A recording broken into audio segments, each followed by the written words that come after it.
Hi friends, ഞങ്ങൾ അറിയുന്ന ആൾക്കാർ ഏതെങ്കിലും ഒരു മേഖലയിൽ അവർ ഇടപെടുന്നുണ്ടെങ്കിൽ ഒരു കോമ്പറ്റീഷന് പോകുന്നുണ്ടെങ്കിൽ ഞങ്ങൾ പറയാൻ എന്താ, ജയിച്ചു വരൂ എന്നാ. നമ്മൾ ആഗ്രഹിക്കുന്നത് നമ്മളെ പരിചയമുള്ള നമ്മൾ അറിയുന്ന ആൾക്കാർ മുഴുവൻ ജയിച്ച് കാണണമെന്നാണ് ഞങ്ങൾ ആഗ്രഹിക്കുന്നത്.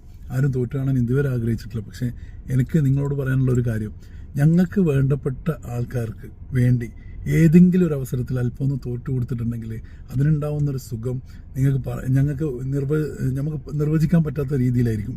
ഉദാഹരണത്തിന് ഞാൻ പറയാം, ഇപ്പോൾ എൻ്റെ അഞ്ച് വയസ്സുള്ള മോന് ഞാനൊരു കളിക്കുന്ന സമയത്ത് അവന് ഇങ്ങനെ ഹൈഫൈ പറയും. അപ്പോൾ ഞാനിങ്ങനെ ഹൈഫൈ അടിക്കും. അപ്പോൾ ഡൗൺ ലോ എന്ന് പറയും. അപ്പോൾ തായലിങ്ങനെ കൈ കാണിക്കുമ്പോൾ തായലടിക്കും. അടിക്കുന്ന സമയത്ത് അവൻ കൈ വലിച്ച് കളിയും. എന്നിട്ട് പറയും ടു സ്ലോ എന്ന് പറയും. ഇതാണ് കളി. അപ്പോൾ നമ്മൾ റിഫ്ലെക്സ് ചെയ്യുമല്ലോ. സാധാരണ നമ്മൾ മോനെ ഹൈഫൈ എന്ന് പറയുമ്പോൾ നമ്മൾ അടിക്കും, നമ്മൾ കുറച്ച് സ്പീഡാണല്ലേ.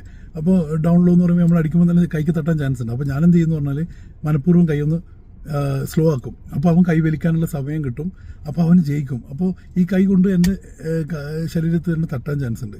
അപ്പോൾ അത് കണ്ട് അവൻ പൊട്ടിച്ചിരിക്കും, അവൻ ജയിച്ചെന്നുണ്ട്. ഒരു ടു സ്ലോ എന്ന് പറയും. അതേപോലെ ഞങ്ങൾക്ക് വളരെ വേണ്ടപ്പെട്ട ആൾക്കാർക്ക് വേണ്ടിയിട്ട് നമ്മൾ ഒന്ന് താണു കൊടുക്കുക, ഒന്ന് തോറ്റു കൊടുക്കുന്നത് ഭയങ്കര ഗുണം ചെയ്യും. അതിൻ്റെ ഇമ്പാക്റ്റ് ഭയങ്കര വലുപ്പമായിരിക്കും എന്ന് ഞാൻ മനസ്സിലാക്കുന്നു. അത് ഇന്നത്തെ കാലത്ത് അറിയാലോ, നമ്മൾ പുതിയ ജനറേഷനായാലും പഴയ ജനറേഷനായാലും കുട്ടികൾ പോലും നമ്മളൊരു കാര്യം പറഞ്ഞാൽ അത് പാരൻസ് എതിർത്തിട്ടുണ്ടെങ്കിൽ നമ്മളത് വാദിച്ച് നമ്മൾ എങ്ങനെയെങ്കിലും ജയിക്കാൻ നോക്കുകയാണ് ചെയ്യുക. അവിടെ നിങ്ങളൊന്ന് തോറ്റു കൊടുക്കുന്നത്, എല്ലാവരോടും തോക്കണം എന്നല്ല പറയുന്നത്, നമുക്ക് വളരെ വേണ്ടപ്പെട്ട ആൾക്കാരുടെ സന്തോഷത്തിന് വേണ്ടി ഒന്ന് തോറ്റു കൊടുക്കുന്നത് നല്ലതായിരിക്കും എന്നാണ് എൻ്റെ അഭിപ്രായം. അതൊന്ന് എക്സ്പീരിയൻസ് ചെയ്ത് നോക്കിയാൽ നിങ്ങൾക്കും അത് ഇഷ്ടപ്പെടും.